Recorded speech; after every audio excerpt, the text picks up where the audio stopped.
progressive House members. There's no one vote that ended this shutdown. We are talking about a coordinated effort of 8 senators with the knowledge of Leader Schumer voting to break with the entire Democratic Party in exchange for nothing. What's wrong with you people? I think we're in an unprecedented moment that, demands that we consider whether or not it's the time for new leadership. Do you think the Senate Democrats need a new leader? Yes, I do, but that's not in my hands.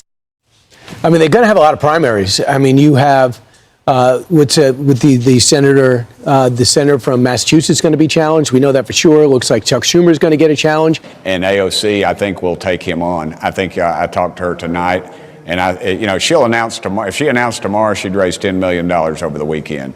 They'd be throwing money at her as fast as it'd be record amounts because people are sick of Chuck Schumer and sick of him. When you talked to her tonight you talked about running, what did she say? She smiled and said, "Thank you, Burchett." I mean, she's my friendly neighborhood Marxist. I realize she's just about as far left as I am right, but she actually believes that garbage, and that's why I can actually. She and I are friends. I don't agree with her on anything. When she has death threats, I pray for her safety.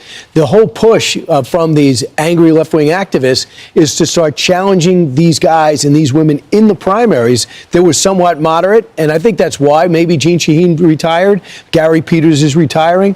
Dick Durbin's getting older, but he was retiring. They know they're going to be challenged for more left-wing, more progressive candidates. I think it's just bad for the country. Want to really see something that said, take a look at what happened. Hey. Why this beat so cold? We will make America proud again. When you try to kill our we will make America wealthy again. And yes, together, we will make America great again. I want to say this right now. I fully welcome Trump voters into our coalition. And I know that sounds crazy to some people, but just hear me out. I cannot tell you. It just happened to me like 2 weeks ago. I can't tell you how many times someone has pulled me aside and said either I was once a big Trump voter and a Trump supporter and I watched Fox News every day, but then I... No, hell no. This is a lie. You see how she just went from that to that and then I watched Fox News? This help her lying. This beep is lying. Look, man, I'm sick of them, man. I tell you, first we got the y'all done snuck around your socialist communist buddy. Y'all finna destroy New York, and I say let New York go to hell. Yeah. I say let go, Kathy. Y'all approve everything.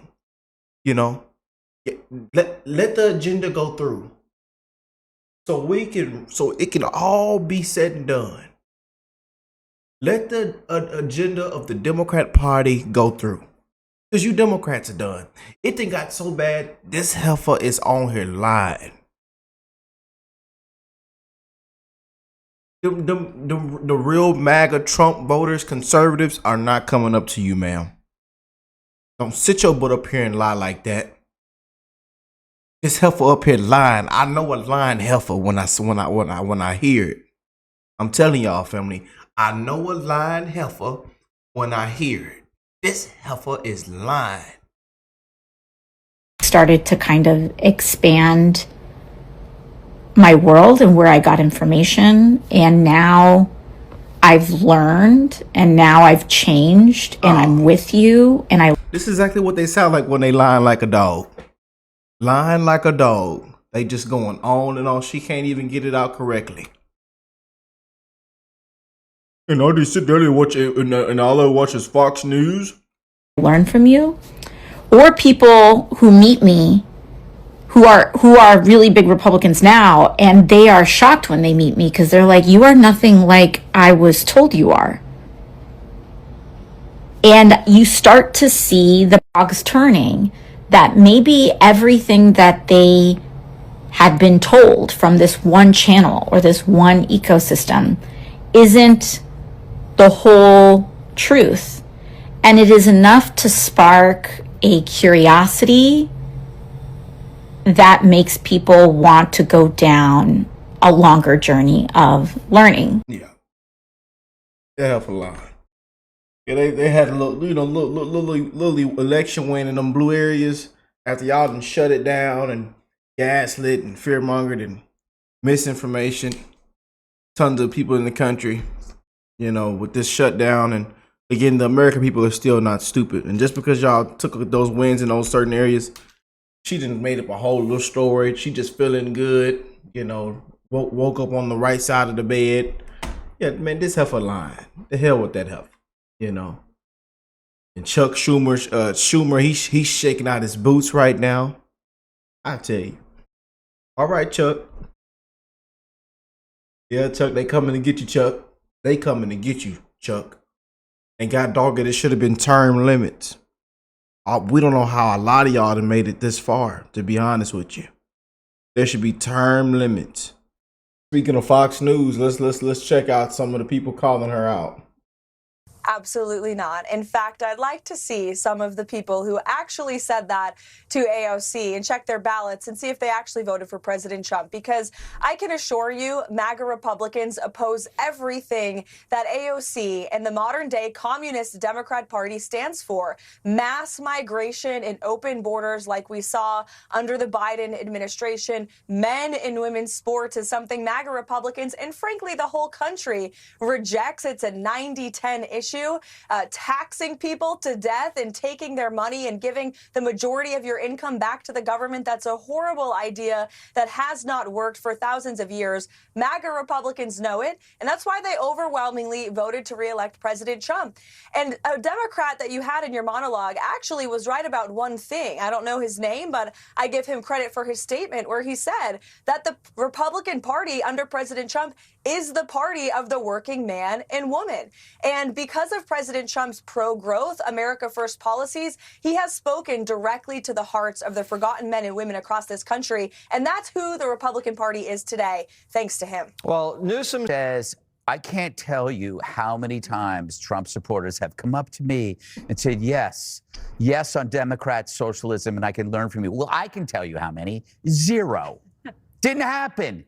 She made it up, because one thing you know about Trump supporters, they're pretty solid on their beliefs about socialism. They make it pretty clear. That's like a dog saying, I can't believe how many times a fire hydrant has come up to me and said, hey, I really like getting peed on. Because that's what socialists look at America as a petri dish. We're the lab rats in their experiment. AOC is saying, lab rats, come join us. Embrace your tormentors. All socialists begin by saying they're Democrat socialists. And then when that fails, they drop the adjective. They go full authoritarian. Look at Venezuela. The leader, I can't remember, was it the ugly guy or the other guy? He pushed socialism for the 21st century. That was the slogan.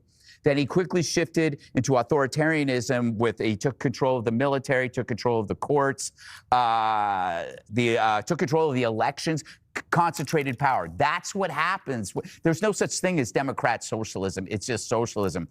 There's a class system here. It's the people who make decisions and the rest of us. Trump's role in that bifurcation, he's the agent on behalf of the rest of us. He's our a-hole lawyer that protects us from the elites. AOC pretends that it's the same role that they provide, that you can just simply switch lawyers. Come over to our side. She is actually arguing on the power structure that made our lives hell. Think about everything that she's done. She was for defunding the police, higher taxes, more regulation. She chased Amazon out of New York. She's pro-sanctuary and trans, cashless bail. None of these things any Trump supporter would ever go for. So she's making this whole thing up.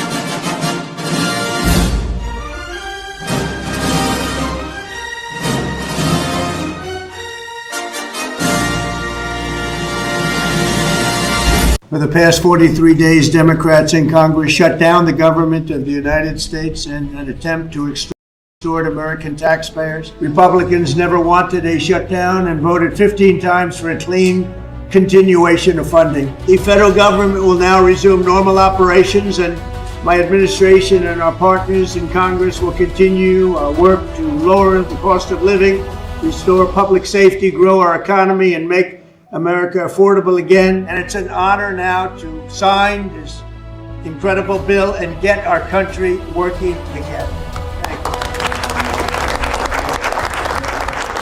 Thank you. Thank you, Jesus. Thank you, Jesus. I thank you, Jesus. I thank you, Jesus. Oh, oh.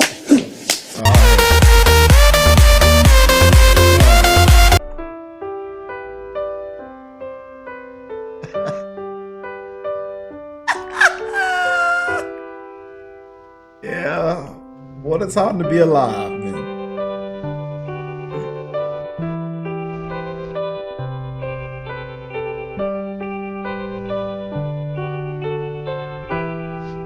What a time to be alive.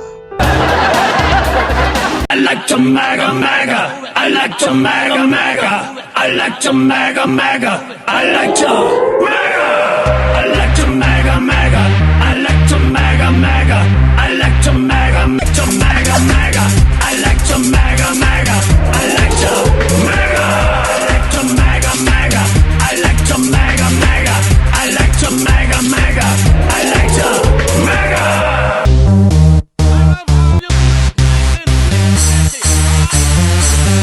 The president's focus on making America affordable again is the very top of the list. And when he was running, and I've been with him, next to him in different capacities for a long time, it was securing the border, number one, but making America affordable again, making sure the American dream was alive for all of our families.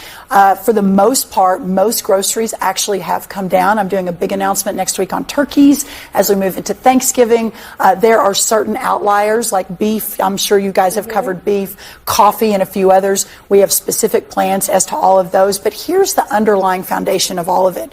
Under the last administration, the cost of fuel was up 36%. The cost of labor for our farmers was up 47%. The cost of interest rates for our farmers up 73%. The cost of equipment up 28%. And that was just in those 4 years. So the cost to produce all of this is so significantly higher than when we left in 2020. And it's just going to take more than 10 months to unwind all of it. We made a very strong argument. These were extraordinary circumstances, but the American people got it. That by shutting the government down, we were able to focus on and get everybody else focused on the unaffordability of health care across this country. I told y'all, man. I agree with y'all, man. I know there's some saying, things don't just happen overnight. It's only been 10 months. That's one reason why I'm really big on the saying, just let everything play out, you guys. Given more time, let everything play out, I mean, it's been a complete disaster, a complete mess that was left behind for this man, this administration. You think things are just going to change overnight. It's not how things work. I know there's some, tons of you guys that agree with this, disagree with that. Don't like what Trump said right here, Don't like how they went about this, or how, maybe some of the Epstein comments or some of the comments on this or that, but let everything play out, And we're going to come on here and hold everybody accountable, but let everything play out, man. Because there has been a lot of wins with this administration, and a huge night and day difference from the previous administration. So let everything play out, man. So what I would say is we were very successful. What you talking about, Willis? Where is the sense of humanity when 15 different times over 45 days they themselves admitted they were holding Americans hostage to a $200 million for health care for illegal aliens, $50 million for NPR and left-leaning media centers, millions for LGBTQ programs in the Balkans and other countries around the world. Are you serious right now? Is this why you're not going to open the government to support these programs that the majority of Americans, perhaps even the supermajority of Americans, do not support? And that is really the crux of the situation. Again, the president was so clear, and we were band-aiding, and we were duct taping, and we were bubble gumming all the way through October to get those funds out. And from the very beginning of October, we said, guys, November 1, there is nothing left. There is nothing that we believe statutorily, constitutionally, that we are able to do.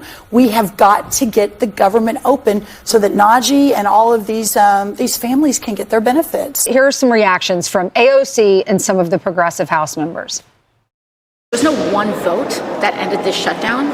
We are talking about a coordinated effort of 8 senators with the knowledge of Leader Schumer voting to break with the entire Democratic Party in exchange for nothing. What's wrong with you people? I think we're in an unprecedented moment that, demands that we consider whether or not it's the time for new leadership. Do you think the Senate Democrats need a new leader? Yes, I do, but that's not in my hands. I mean, they're going to have a lot of primaries. I mean, you have with the senator from Massachusetts going to be challenged. We know that for sure. It looks like Chuck Schumer is going to get a challenge. And AOC, I think, will take him on. I think I talked to her tonight, and she'll announce tomorrow. If she announced tomorrow, she'd raise $10 million over the weekend. They'd be throwing money at her as fast. It should be record amounts because people are sick of Chuck Schumer and sick of him. When you talked to her tonight you talked about running, what did she say?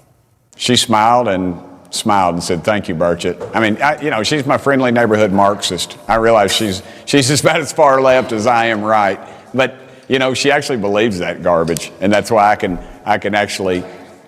She and I are friends. I don't agree with her on anything. When she has death threats, I pray for her safety. The whole push from these angry left-wing activists is to start challenging these guys and these women in the primaries that were somewhat moderate. And I think that's why maybe Jeanne Shaheen retired. Gary Peters is retiring. Dick Durbin's getting older, but he was retiring. They know they're going to be challenged for more left-wing, more progressive candidates. I think it's just bad for the country. You can't make a deal with these people. They're lunatics. They've gone crazy. They're crazed people. Trump derangement syndrome. There really is that disease. At first, I found it to be amusing. Now I find that it really is. I'm always comforted by this passage in the Psalms, Psalm of David, Psalm 37. And it says, "Commit your way to the Lord, trust in him, and he will do this." I'll read it to you. "Trust in the Lord and do good, dwell in the land and enjoy safe pasture. Delight yourself in the Lord, and he will give you the desires of your heart. Commit your way to the Lord, trust in him, and he will do this. He will make your righteousness shine like the dawn, the justice of your cause like the noonday sun." It says, "Be still before the Lord and wait patiently for him. Do not fret when men succeed in their ways, when they carry out their wicked schemes." I told my friend Sid on the radio, and he was comforted by it, and I think others will be as well. We're all comforted by this. I know that the God of Abraham, Isaac, and Jacob is fully in control. We'll let that rest there. Wow.